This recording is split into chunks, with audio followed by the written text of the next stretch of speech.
After Effects delivers some major updates, motion designers sound off with some big predictions for 2026, and artists bridge the gap between AI and traditional animation tools. It's Motion Mondays. And look, I'm only doing this job until my superhero pilot gets picked up by the WB. Favor, try not to hurt anyone. Sorry! Oh, that's gonna hurt. Are you even listening to me? You know, boss, it's hard to talk and navigate New York at 100 miles per hour on a jet-powered skateboard. Who even needs a fruit stand, am I right? How much money am I gonna have to pay in damages? Less than you think, but more than you want.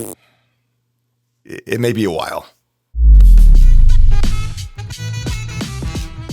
If you've spent any time on YouTube, you're probably familiar with VFX Artist Reacts from Corridor Digital, where they sit down with big-name visual effects artists and directors to look at films and talk about why and how different effect shots were created. Well, our friend Adam Bennett is doing his own version called A Motion Designer Reacts to Bad and Great Title Sequences. He's got 7 episodes so far, plus tons of tutorials and other content worth checking out.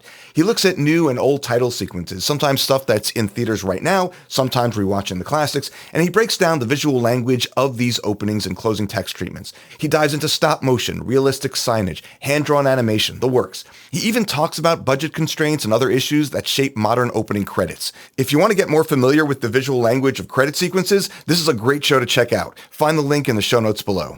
You may have missed this because it came out at the very end of last year, so think of this as the holiday gift that got delivered while you were away visiting family.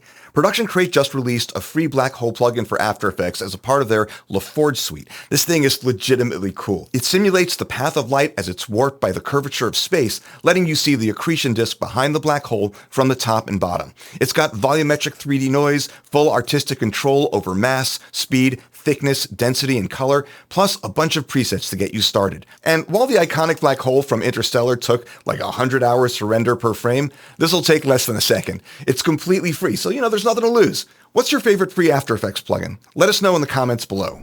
We love sharing news about free tools, and this one's for Blender. It's called Quad Adder, and it's from Koshiro, a developer who makes a ton of free Blender add-ons. When you're creating objects in 3D and working with edges, adding more faces to your geometry can get pretty messy. This tool helps keep everything neat and clean in quads, which is important for subdivision modeling and clean edge flow. You select 1 or 2 edges at a boundary, and it fills in the missing quad with a single click. It's tuned for curvy surfaces with rotation settings and balanced face direction, so your topology stays smooth. If you do a lot of modeling in Blender, this is a handy addition to your toolkit. And yeah, it's free, so check it out. Do you have any modeling tools for Blender that you can't live without? Let us know down below. Now for some School of Motion news. For existing All Access members, we're having our monthly live portfolio review this Thursday, January 29th at 2 p.m. Eastern. Register in the community and come hang out in the side chat. It's always valuable to see pros give feedback on reels, even if they're not yours. If you're not an All Access member, it's a great time to join. Not only do you get every course we make, but we're the world's only All Access learning platform where you get unlimited critique from professional artists. With over 3,400 active students right now, our teaching assistants have critiqued over 17,800 student projects. That's a lot of feedback helping artists level up. Check out schoolofmotion.com for all the details. There are 3 motion design articles you should read this week, and they all connect to a bigger idea. First, Emmy Award-winning artist Higa Fox wrote about how the future belongs to creative generalists. Her point is that as AI tools can do more and more, the real skill isn't mastering specific software. It's understanding why something should or shouldn't be done. She says AI gives us infinite options and incredible speed, which means discernment and taste become way more important. It's less about technique and more about knowing which solution is the right one for the audience and the story. Second, Buck released their 2026 predictions for motion design. They're calling a few big shifts. Mascots are coming back as brands center their identities around characters. There's going to be a human-made rebound where craft and imperfection signal intention in an AI-saturated world. Motion-first branding becomes the default because brands live on moving surfaces now, and we'll see more texture, noise, and attitude to break away from the sea of sameness. Third, Vucko ran a motion DNA test with over 1,300 creatives to see if people could recognize brands purely from motion. No logo, just animation. Disney scored 81.6% recognition. Pretty good.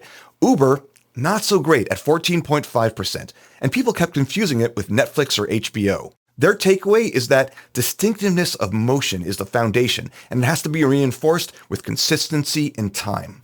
So, what ties all this together? Well, in 2026, as AI makes good enough visuals cheap and abundant, the motion designers who will win big are the generalists with taste, able to build distinctive, motion-first identities, often anchored by character and craft, and who can then execute them consistently across every surface. So while AI increases volume, distinctive motion systems and human taste increase recognition.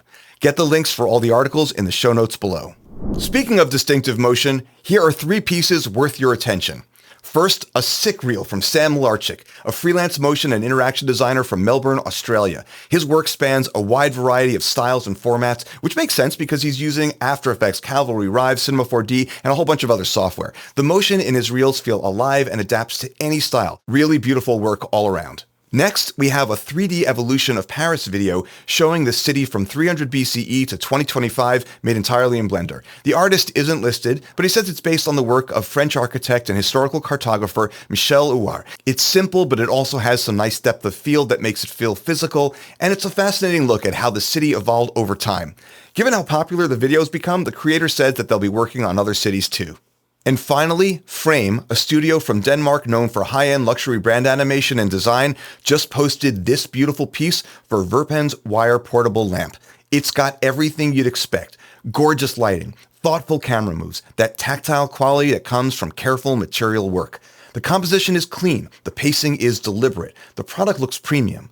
All the hallmarks of the kind of 3D motion design we've come to expect in luxury brand storytelling, and especially from a premium studio like Frame. But here's the catch. It's not 3D and it's not practical. It's entirely made with AI. This is Frame's first film built completely with AI tools, and honestly, you wouldn't know it unless they told you. They make an important point in their post. They say, working with AI requires clarity, direction, and a steady hand. When guided professionally, it's faster, more cost-efficient, and in some ways more creative without compromising craft. This is probably the first brand marketing that I've seen made with generative AI that legitimately looks and feels like the real deal. So what do you think? Did you guess it was AI? Let us know in the comments. Adobe's Project Neo is rolling out motion tools, and while they may not be fully available yet at the time of recording, Howard Pinsky, Adobe's principal design evangelist, has posted videos on social media showing what's coming. For context, Project Neo is Adobe's web-based tool for creating dimensional graphics, logos, icons, type, and illustrations with live control over perspective, lighting, and shadows. Neo already had basic motion export options like MP4 turntables, boomerangs, and shadow play style moves, but what's being previewed now is motion tooling beyond those preset loops aimed at more controllable art-directed animation behaviors. The big shift here is going from canned loops to more controllable motion that you can steer for design intent, especially for simple dimensional pieces like logo stings, dimensional type, and icon moves. So you can export and composite quickly without immediately jumping into something like Cinema 4D or Blender for the straightforward stuff. Have you been playing with Project Neo? If so, what do you think? Let us know down below. Okay, there's traditional tools and there's AI tools, but here's where things get interesting.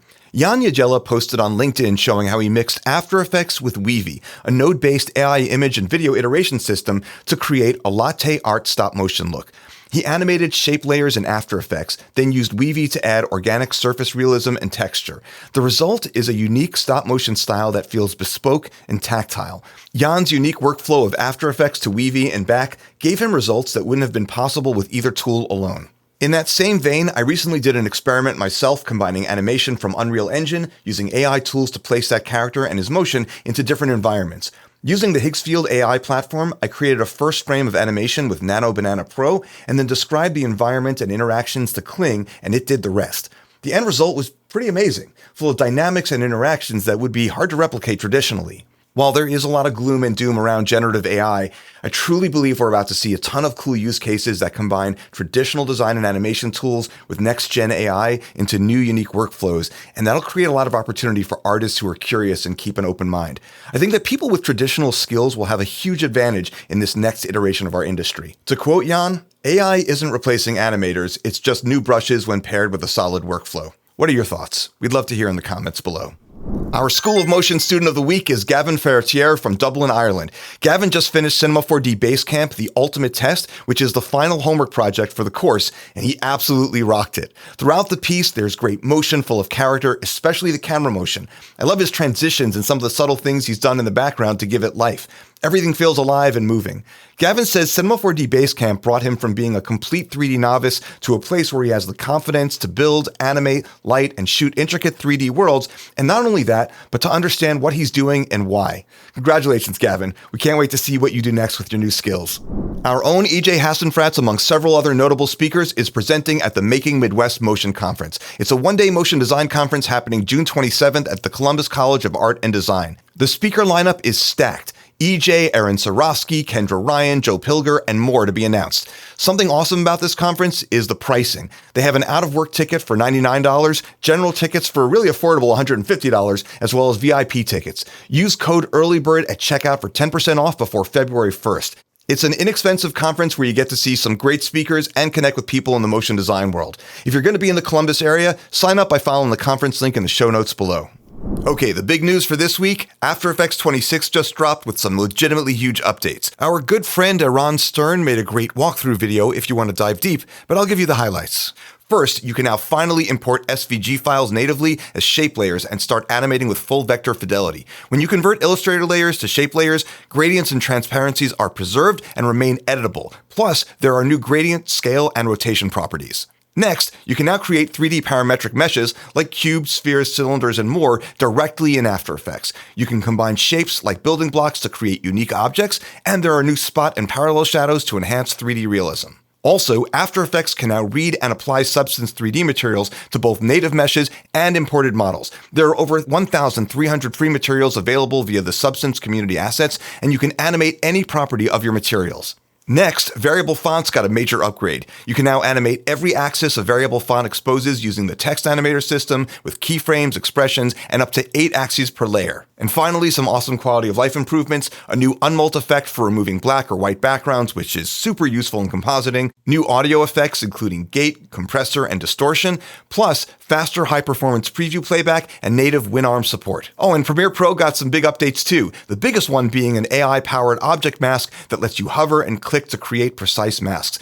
Honestly, I'm not sure why After Effects didn't get the new object mask, but maybe next time. What do you think about the new updates? Let us know down below. And that's it for this episode of Motion Mondays. All Access members join us this Thursday at 2 p.m. Eastern for our January portfolio review. If you enjoyed this episode, hit that subscribe button so you don't miss any of our weekly news updates, podcast tutorials, and whatever else it is we do around here. All the links for the stories we covered are in the description below, so go to town. Thanks for watching. We'll see you in the next one.